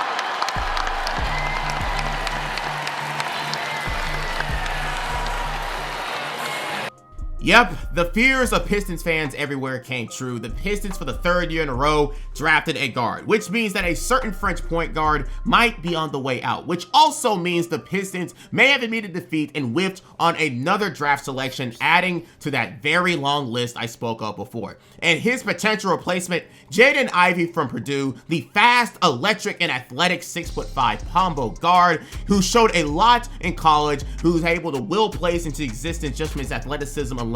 And considering how tight defenses can be at the college level, that is an impressive skill to have at the NBA level. But due to that, he was given a comparison that didn't make much sense to me, and that was Ja Morant, who I'd have to disagree with to the highest degree, but that comparison carried him all the way to the draft and could argue even raised his stock. But Troy Weaver was not done making moves during the draft. He also traded Jeremy Grant to the Portland Trail Blazers, a team desperately trying to win something with Damian Lillard, for 2 first-round picks and 3 second-round picks. Like I said earlier, that contract that was given to him was easily going to be used as trade bait as he continued to build stock in Detroit, and what a haul to get from him. But it doesn't stop there. He also traded a 2025 first-round pick for the 13th pick in the 2020 draft class, Jalen Duren and Kemba Walker from the New York Knicks, obviously as a dump off from Kemba's contract in Boston for more room, and Jalen to sweeten the deal, and a player that Detroit was looking at come draft time himself. So in a few days, Troy Weaver got one of the best guards in the draft, traded for another lottery pick that got one of the best physicals in the draft, and has a very high ceiling to help their front court issues. Possibly his best draft yet in his tenure so far. But once again, the summer stays busy for Troy. Marvin Bagley was given an extension to his contract for 3 years, $37 million. And on September 22nd, he took advantage of the Jazz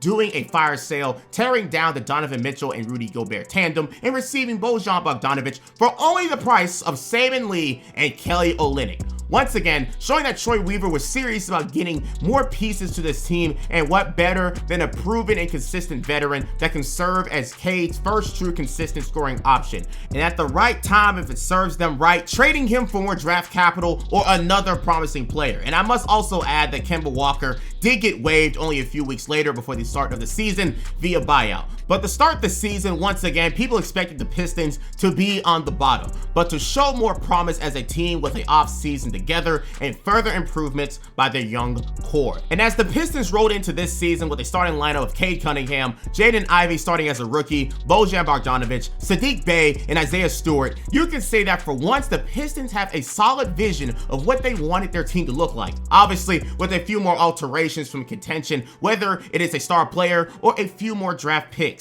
But somehow, some way, this season that allowed Pistons fans to be excited for just the littlest of things, just to see what can become of this roster, turned sour not even a month into the season. We've got breaking news out of the NBA where Pistons guard Cade Cunningham is feared to have suffered a stress fracture in his right shin. That's according to The Athletic. Cunningham is reportedly mulling over options, including surgery, which would knock him out indefinitely. The former #1 overall pick hasn't taken the court for the Pistons in nearly 2 weeks. And for reaction, we welcome in former NBA Coach of the Year, Avery Johnson, on the phone. Avery, Cade Cunningham feared to have suffered a stress fracture in his shin. Your reaction to this news is what?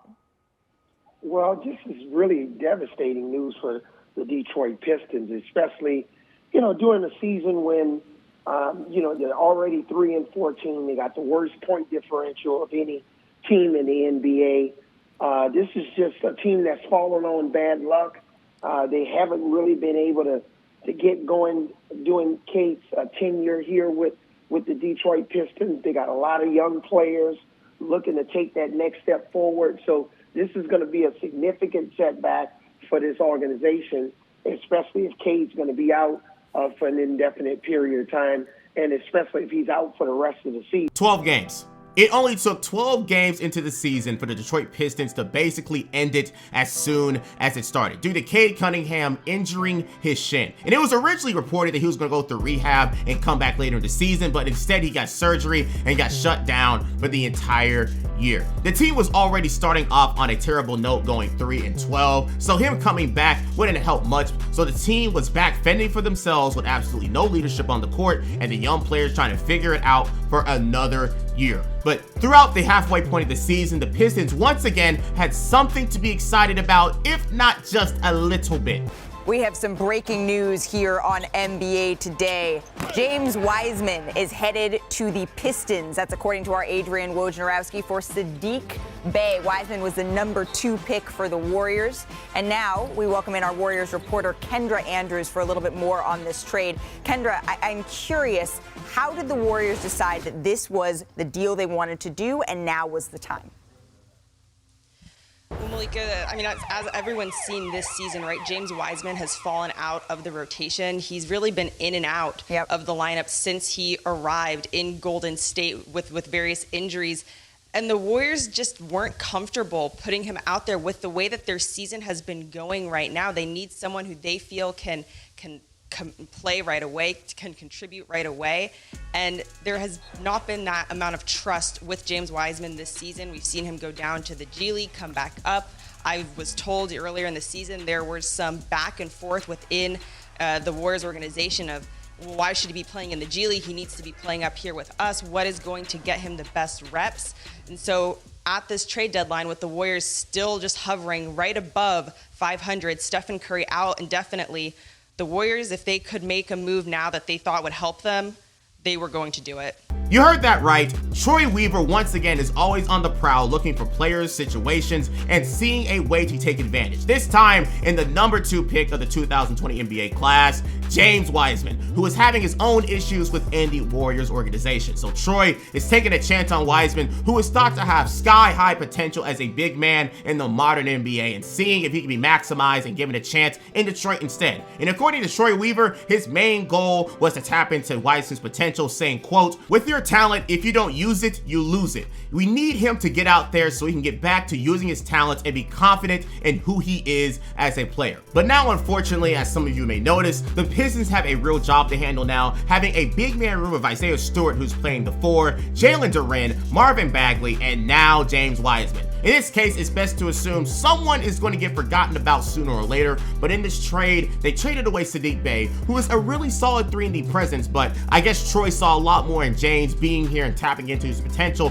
than the safe player Saddiq, who is now in Atlanta. But overall, there was a lot to like from this season. The rookie Jaden Ivey took over primary ball handling duties for the Pistons and looked pretty good, averaging 16-5 as a rookie, but he mainly had to get better as a playmaker, or that could be handled by Cade once he gets back. But Jaden showed that he could be a real threat as a scorer with time and could be the perfect off-ball guard to Cade. Jalen Duren stirred himself to be a monster in the paint, scoring-wise and on the boards, with his top-tier athleticism at the center position, while his minutes remained inconsistent due to the big man issue we talked about earlier with the room being so full. He was clearly the favorite of the franchise to be the center of the future as the team developed from both fans and staff alike. When it came to the top 3 duo of Marvin Bagley and Wiseman, though, well, Marvin couldn't stay healthy, which remains a main narrative of his career, and while being able to put up numbers, James Wiseman is slowly being exposed as one of the worst defensive centers in the NBA, with some of the worst advanced defensive numbers at his position and having the worst box plus-minus out of all the mainstays on the team.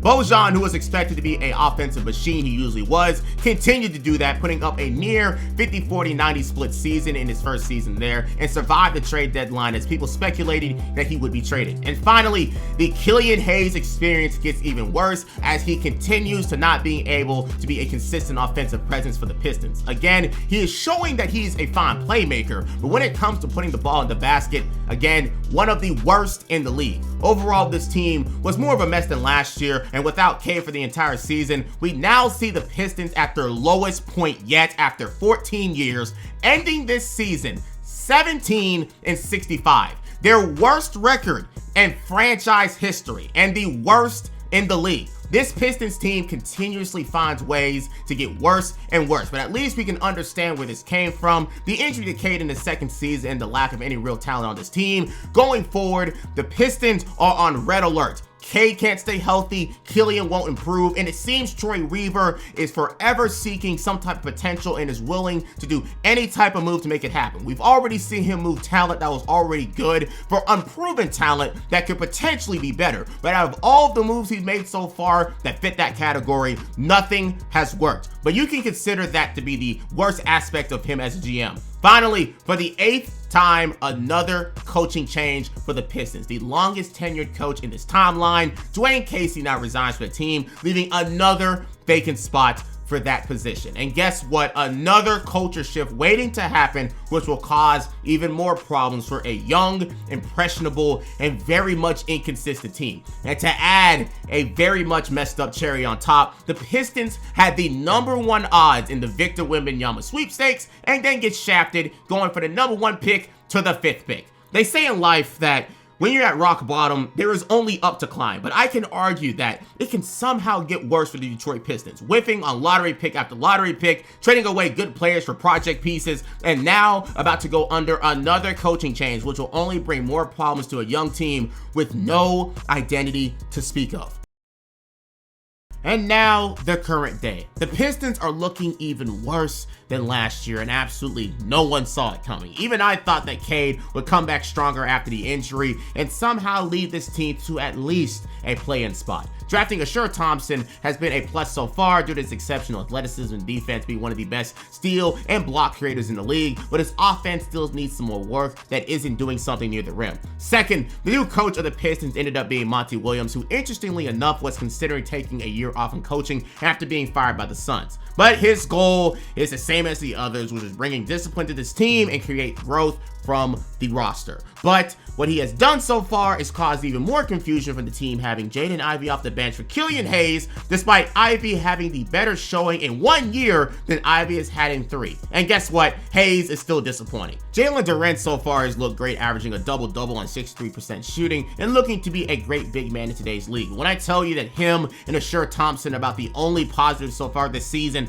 I absolutely mean it. And for the golden boy, Cade Cunningham, he's leading the team with 22 points per game with 7 assists, but he still needs some work as a scorer, being inefficient himself. This team is a mess from all angles once again, and when I said it can get worse, I meant it. Now going the entire month of November without winning a single game as I make this video, currently on an 18-game losing streak, which makes them 10 games off from the all-time worst record streak of 28 by the process 76ers, which they are looking awfully similar to right now. But where did it all go wrong? Throughout this entire timeline, we see the Pistons rush towards success, make the worst picks possible, give up on picks too soon, change coaches every few seasons, and much more. And now in year number 15 in this eternal rebuild, we are seeing the Pistons at possibly their worst despite having a talented roster full of young players. But as discussed, the Pistons can't create any type of momentum for one reason or another, whether it's an injury, a coaching change, or the GM making a drastic move that halts chemistry and progress. But as the season continues, as this rebuild continues, the Detroit Pistons' progress needs to be put under constant watch just to see where their next screw-up comes from, because eventually something has to click to finally make the Motor City into a respectable basketball franchise once again. But after 15 years of mockery and them bringing their own demise, all they will be known for is the fact that they sell Little Caesars pizza at their arena, low attendance numbers, bad draft selections, and misery. Tell me what team timeline you want me to do next, and tell me your thoughts on this video. And of course, as usual, until next time.